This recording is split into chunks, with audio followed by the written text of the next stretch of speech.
Добрый день, дорогие мои. Вы спрашиваете, как состояние у отца Ионикия.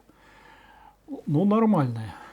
В Чихачево сейчас небольшое затишье, то есть нападки пока прекратились, суды там все отложились, а у него большое паломничество на Рождество, на все эти огромное количество людей было, и он пока вроде делает все, как и делал.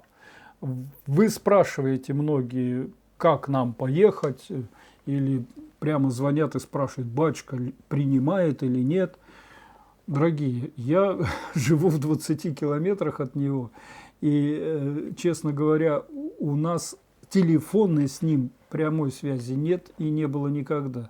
То есть я никогда не брал у него телефона, у нас с ним другое отношение и другое общение.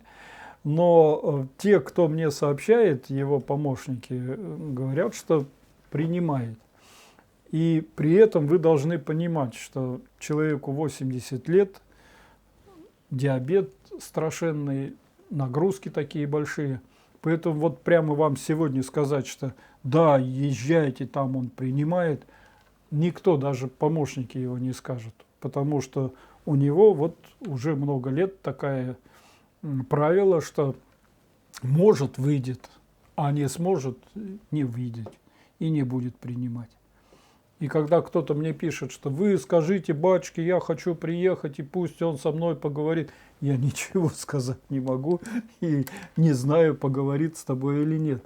Я даже видел, когда вживую уж очень хотели приехать и поговорить, и мы заходили с этим человеком к нему в дом, так как он меня всегда пускал со всеми, кто я приехал.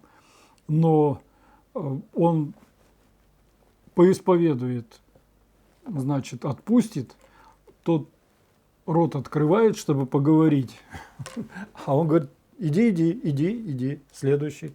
Даже не разговаривал. А один раз вообще интересный был случай.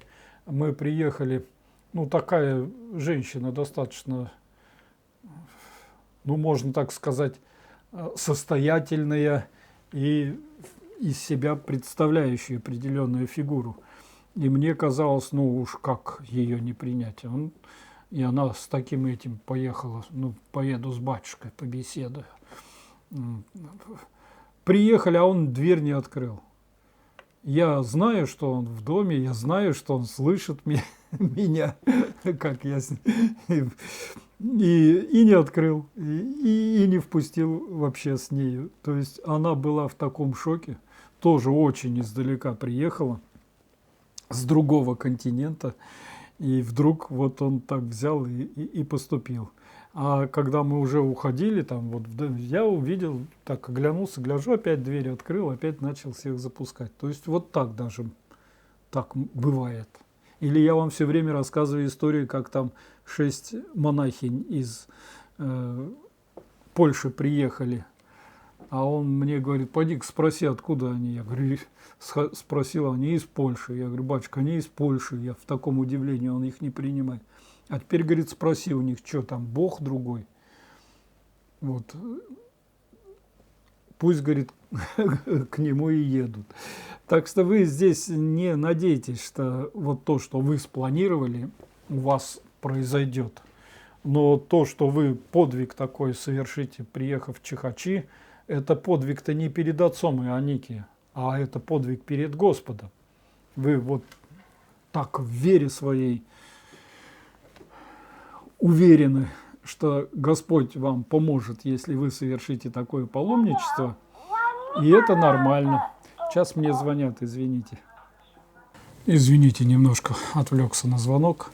Сын у меня работает в интересной организации «Геоскан», которая занимается беспилотными аппаратами. И еще в российском движении школьников. Есть там научный отдел, они там прямые эфиры для школьников делают. Вот он тоже эти прямые эфиры возглавляет, и это очень интересно посмотреть вот глазами для подростков на тот мир, который нас с вами окружает. У них там и космос, и роботы, и все остальное. И у меня поэтому такое очень интересное жизненное пространство от Чихачева, вот от этих таинств церковных, от такой формы проживания, аскетики, до космоса, до малых космических аппаратов, которых школьники запускают. И интересно, что я это могу совместить.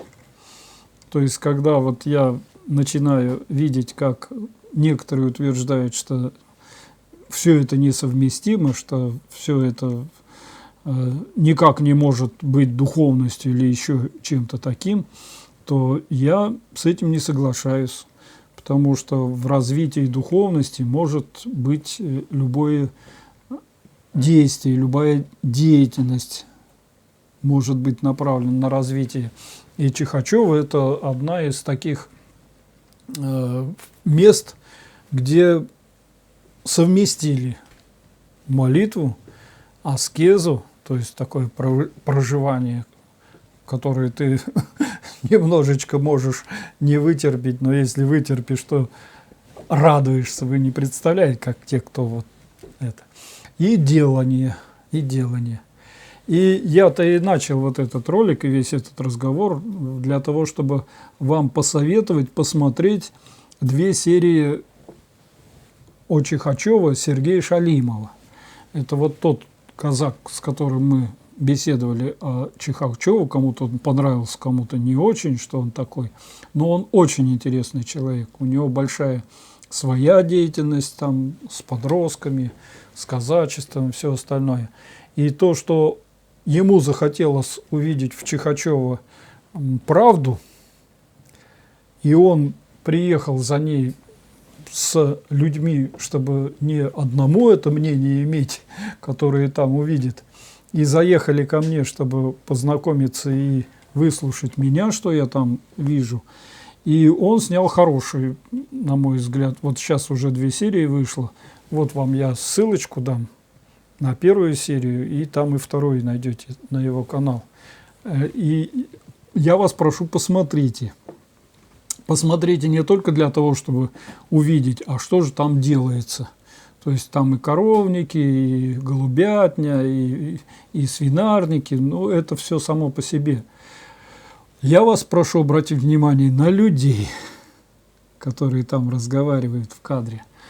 Потому что вот это тот особый тип людей, которые и воспитывают вот такие места, как Чихачева. Как Чихачева.